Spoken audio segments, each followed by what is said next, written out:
Sunrisers హైదరాబాద్‌కి ఇంక సెలవు చెప్పాల్సిన సమయం వచ్చేసింది. వీళ్ళాడిన లాస్ట్ 3 మ్యాచ్‌లు ఫ్యాన్స్ అందరికీ ఫుల్ మీల్స్ అనే చెప్పుకోవాలి. ఎందుకంటే వీళ్ళాడిన ఆట తీరు వేరే. టు బీ ఫ్రాంక్ ఈ 3 గేములు ఆడినట్టు మిగతా 3 గేములు ఆడితే వీళ్ళిప్పుడు ప్లే ఆఫ్ రేస్‌లో ఉండేటోళ్ళు. కానీ ఏం చేయగలం? మనం ఇంతటితోనే సరిపెట్టుకోవాలి చెప్పలేము. కాకపోతే ఆడిన 6 మ్యాచ్‌లు కూడా డిఫరెంట్ రికార్డ్స్‌నన్నిటిని బ్రేక్ చేశారనైతే చెప్పుకోవాలి. సన్‌రైజర్స్ హైదరాబాద్ బ్యాటింగ్‌లోనూ, బౌలింగ్‌లోనూ సూపర్‌గా ఉంది లాస్ట్ 3 మ్యాచుల్లోనూ. ఇలాగ కంటిన్యూ కావాలి నెక్స్ట్ సీజన్‌లో అని కోరుకుందాం. టు బీ ఫ్రాంక్ లాస్ట్ 3 మ్యాచ్‌లో అందరిని ఆల్ ఔట్ చేశారంటే బౌలింగ్ యూనిట్ ఎంత స్ట్రాంగ్ అయిందో మీకే తెలుస్తుంది. మొహమ్మద్ షమీని తీసుకేసిన తర్వాత మ్యాచ్‌లో చాలా అంటే చాలా మార్పులొచ్చాయి. To be frank David Warner లేరు అనే లోటు ప్రతి సీజన్‌లో ఉన్నా కూడా మనం అన్నీ తట్టుకొని ముందుకు వెళ్తున్నాం కదా! అలాగే ఈ సీజన్‌లో హెడ్ గుర్తు చేశాడు డేవిడ్ వార్నర్‌ని. అంత మంచిగా ఆడుతున్నాడు హెడ్ కూడా. అండ్ అభిషేక్ శర్మ కూడా ఇలాగే నెక్స్ట్ సీజన్‌లో ఆడితే మనకి ప్లే ఆఫ్ రేస్‌లో ఇంకా ఉంటాయనైతే చెప్పుకోవాలి. నిన్న జరిగిన కేకేఆర్ మ్యాచ్‌లో గత 5 సార్లు ఎప్పుడైతే కేకేఆర్‌తో తలపడినామో ఎప్పుడూ ఎస్ఆర్‌హెచ్ గెలవలేదనైతే చెప్పాలి. కాకపోతే నిన్నటి గెలుపు వీరోచితమైన పోరాటం అనైతే చెప్పుకోవచ్చు.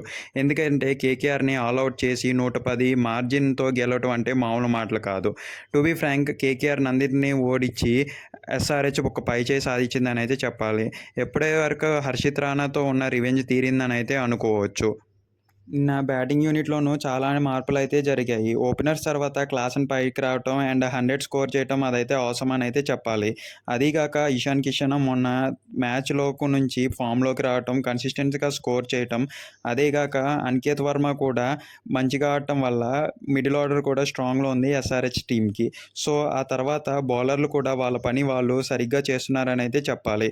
వికెట్లు తీయటం, టీమ్‌నందరిని ఆల్ ఔట్ చేయటం అనేది మామూలు విషయం కాదని నా ఫీలింగ్. లాస్ట్ 3 మ్యాచుల్లో ఆడింది కూడా చిన్న చిన్న టీమ్‌లేమీ కాదు. కేకేఆర్, ఆర్‌సీబీ, ఎల్ఎస్‌జీ ఇలాంటి గేములన్నిటిని ఓడించి ముందు నిల్చుందంటే ఎస్ఆర్‌హెచ్ పనితనం ఎలా ఉందో తెలుస్తుంది. To be frank Head Covid వచ్చి తగ్గిపోయిన తర్వాత కూడా ఇంత మంచిగా ఆడుతున్నాడంటే నెక్స్ట్ వచ్చే సీజన్‌లో కూడా ఇలాగే ఫామ్ కంటిన్యూ చేయాలని కోరుకుందాం. మొహమ్మద్ షమి బౌలింగ్ ఇంప్రూవ్ చేసుకుంటే టీంలోకి తీసుకోవాలి. లేకపోతే ఇదే టీంతో కంటిన్యూ అవుతే ప్లే ఆఫే కాదు కప్ వరకు వెళ్ళే ఛాన్సెస్ చాలా అంటే చాలా ఉన్నాయి. అండ్ మీరు ఎస్ఆర్‌హెచ్ ఫ్యాన్ అయితే మీకు ఈ సీజన్ ఎలా అనిపించిందో కామెంట్స్ రూపంలో తెలపండి. ఏ సీజన్ ఎలాగున్నా కూడా మీరు నిజమైన ఫ్యాన్ అయితే ఎప్పుడూ సపోర్ట్ చేస్తూనే ఉంటారు.